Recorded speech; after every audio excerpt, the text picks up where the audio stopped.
On today's show, sparks fly at Aluma Trailers in Bancroft, Iowa. And then it's off to Minnesota to join a craftsman at work. We turn a blank canvas into a custom ratchet strap boat cover at Canvasworks. People are passionate about outdoor equipment. Get this, Americans spend more than $20 billion a year on gear. But no one ever really sees how their stuff gets made. Well, that's where we come in. Each week, we throw open the factory doors and give you a behind-the-scenes look at how your favorite gear is made. Made for the Outdoors is brought to you by Borderview Lodge.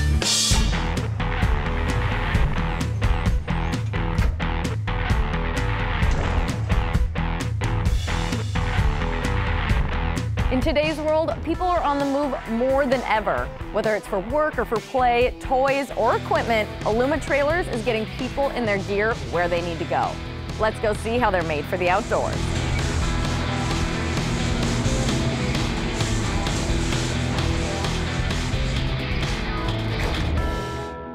Bancroft, Iowa, home to just over 700 residents, and a company here to support your work and play.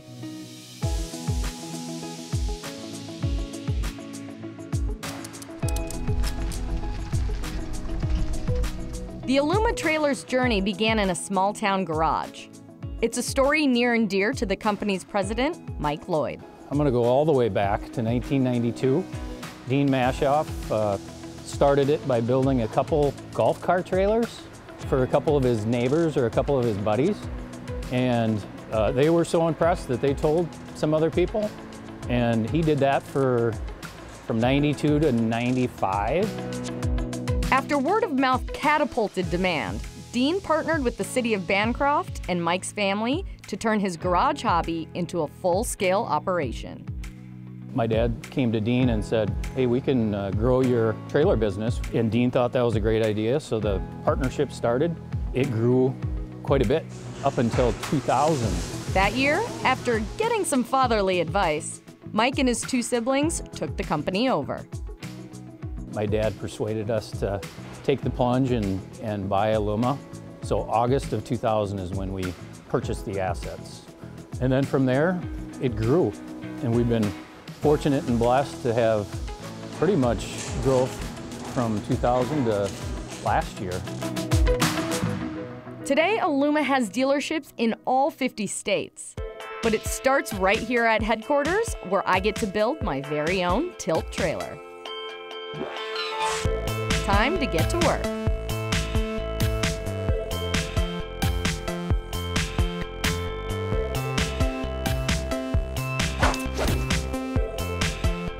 The process begins with raw materials. So the material is brought in on a semi from an extruding company. It's unloaded, checked in by two people, so it can be placed in the right position in the warehouse. I'll give you one guess what the main ingredient is. It's aluminum extrusion, just basic aluminum. It's lightweight, and if it's built correctly, it's strong. That's right, aluminum. A lot of it. After being checked in, the aluminum is brought to the machining area. A warehouse parts picker will pull the part off of a work order and deliver it to where it needs to go. The operator of the machine will read the work order and make the part to the spec that it needs to be. Though it's all the same material, there are dozens of different parts, all of which are cut to spec.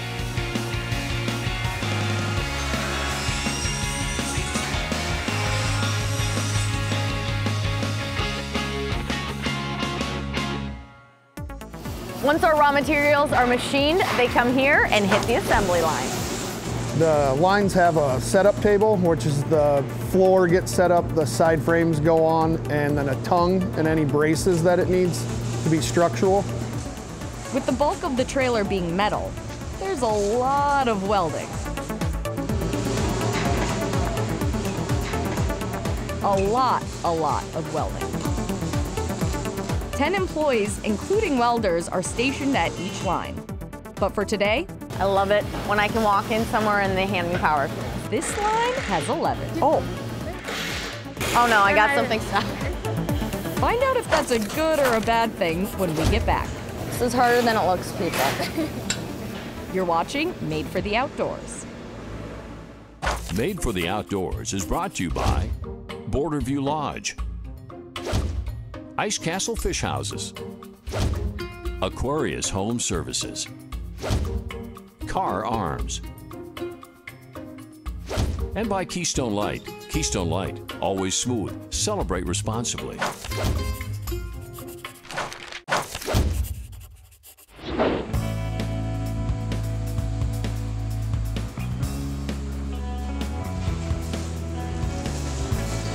Welcome back to Made for the Outdoors. We're in Bancroft, Iowa at Aluma Trailers, where our rig is continuing its journey down the assembly line. Today, we're making one of Aluma's tilt trailers.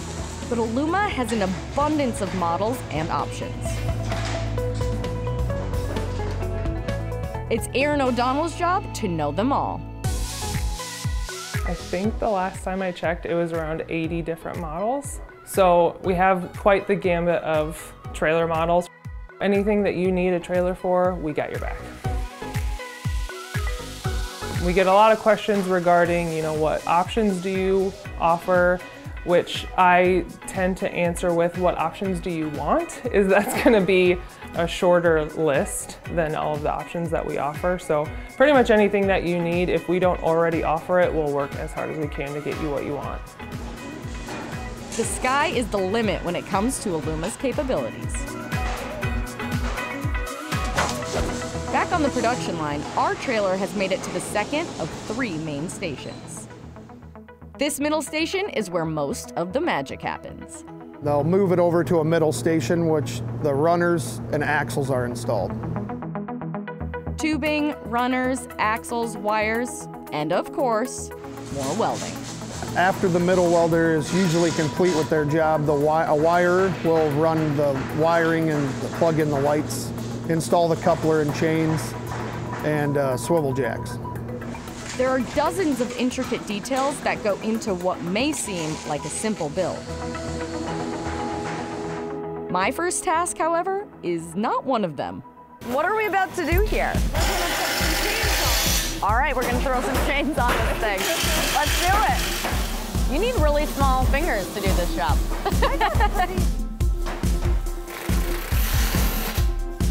My turn. Okay, so just this one. Is there, the next one's going over here? All right, can I give it a try? Yeah. All right, let's do it. All right. Oh, there we go. This is harder than it looks, people. All right, this guy? Yep, just want it right there. I love it when I can walk in somewhere and they hand me power tools. Oh no, I got something stuck. So more towards this side, because your power tool's gonna take it. All right. Like that? Yeah. Sweet. You think it's tight enough? Yeah. All right, we did it. Woo! Time to see if my work passes the test. All right, April, you kind of get to look over and make sure everything is done correctly. What are you looking for when you're doing quality control here? When we get called for a check, we come over and look for the imperfections of the welds, the hardware. We make sure everything's bent and installed properly before they even flip it and finish. I saw you guys measuring using a tape measure. What's that for? We square every trailer by the tongue. We'll square the tongue to the corners. We'll take the tongue and square it to the axles to make sure everything's squared off. We also square the axle from axle to make sure that they're square here and side to side. And what happens if you do find something that's not perfect? If we do find something that's not perfect, we'll get a hold of the line leader or the employee welding the trailer, and we will have them fix it the proper way. And then they have to go to detention. Yes. Yes. Having passed inspection, our trailer heads for finishing.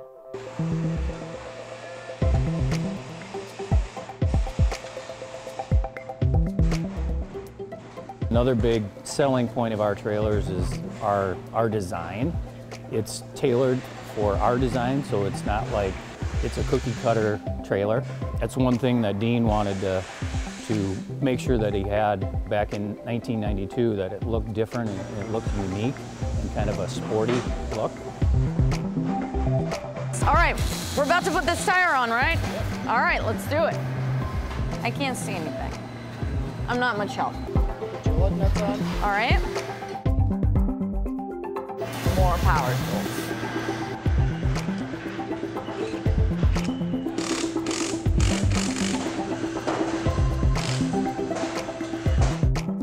All right. No more need for AAA. I know how to put a tire on now. Thanks for the help. Our trailer is headed for a quick rinse before getting shipped out. On average, we're doing 70 to 80 a day. So that's roughly probably 300 a week. And 50 weeks on average is what we're working. So about 15,000 trailers a year. So it's quite a few. Thousands of trailers pass through these doors each year, but the company's humble beginnings have never left the building. The culture it's very family oriented, I want to say. Everyone has each other's backs. I like to say that our employees are the best part of Aluma. It's one big family, we all support each other. I just want people to feel like they're worthwhile in what they're doing. So just keep it simple as far as trying to treat people the way you'd want to be treated.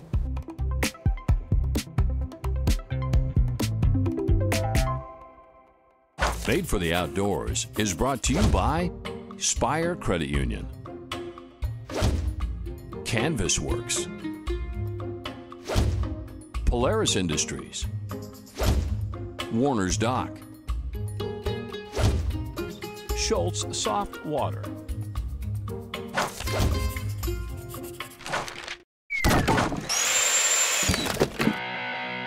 Cokato, Minnesota, a one-stoplight town home to one company that has you covered.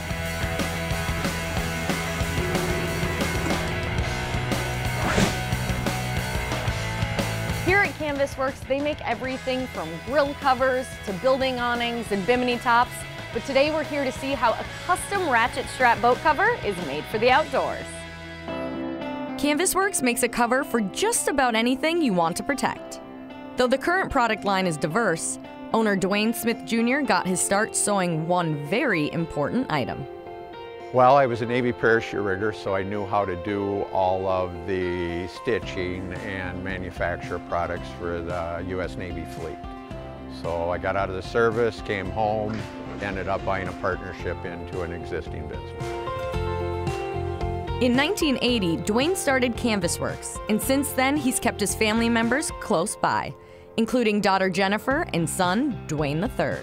It's not a job. I love what I do. I've done it my entire life. I've grown up in the shop. You know, I was the little 5-year-old kid running around building things with his dad.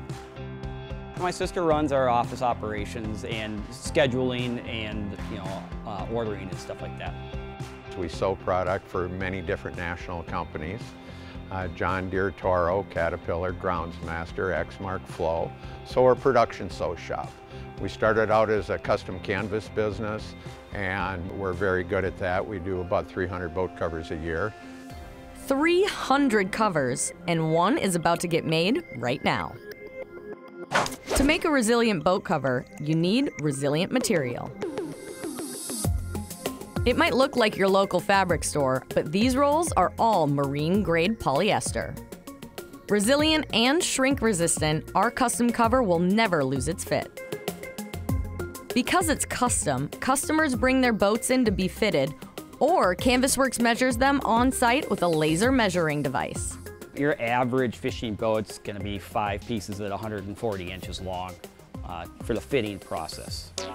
Once the blanks are cut to size, it's time to weld, yes, weld, the fabric together. We're welding the seam together instead of sewing these 2 pieces to create a big enough piece of fabric to go over our boat. So the first thing we do is we have all this lined up on our marks on the table. We're gonna move this magnet back. We're gonna open that up, and we'll roll it in. And we're just gonna take this piece. It's gonna go right underneath this guide here. And one of the reasons we do this is it's a better, more waterproof seam than just sewing it. Sewing. I have welded before, I have never fabric welded. Once we have it all set up properly, it'll basically run itself. All you gotta do is make sure it stays against the guides here.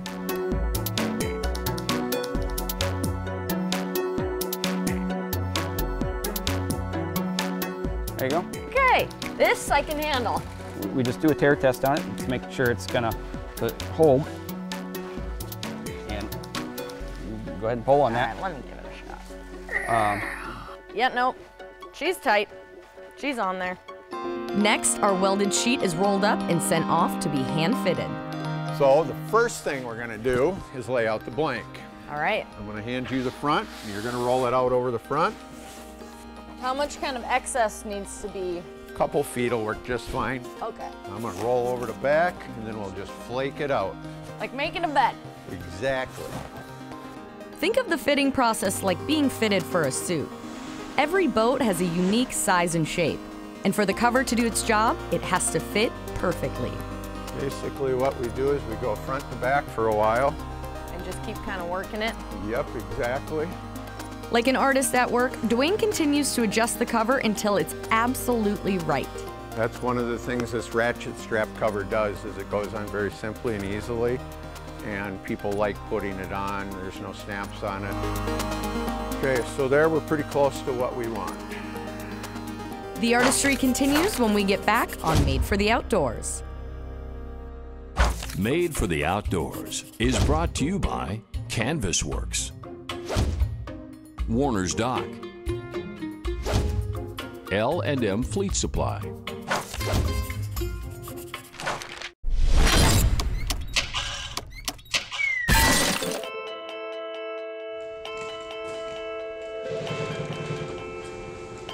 Welcome back to Made for the Outdoors. Our ratchet strap boat cover is in the middle of getting a hand fitting, but there are a few more steps before it's ready to protect your pride and joy. Canvasworks owner Dwayne Smith Jr. is meticulous when it comes to fitting his custom boat covers. Well, the fitting process is very complicated. It's a huge amount of knowledge goes into the way fabric lays and how to put it together to achieve as few wrinkles as possible and to have the absolute strength it needs. I've met a lot of fitters and I've dealt with a lot of other shops, and he's the best I've ever encountered. He just knows the way things need to lay out. 45 years of experience and an old lesson learned while sewing parachutes for the Navy.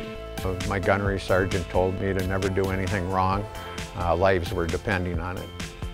A boat cover may not hold the same importance, but Dwayne still strives for perfection every time. Our cover has been perfectly hand fitted to this boat, but before it can go to sewing, it heads for layout and cutting. It's going to be trimmed out by the people who trim them out every day. They're going to follow the marks made in the fitting process. They're going to trim it out. They're going to install the reinforcing, proper seam allowances for the sewers. They're going to gather everything a sewer needs to do their job. For those of us who failed the sewing portion of home economics, this next step may seem intimidating, but it's nothing for employee Jackie Lou. I learned how to sew from my mom and my grandma. On a ratchet cover, we'll put tie-down loops on the outside to help support. This cover here has got a trolling motor, so it's got a lot more darts in it. With seams, non-stretch additions, tie-down loops, and darts all in place, we're ready to try it on.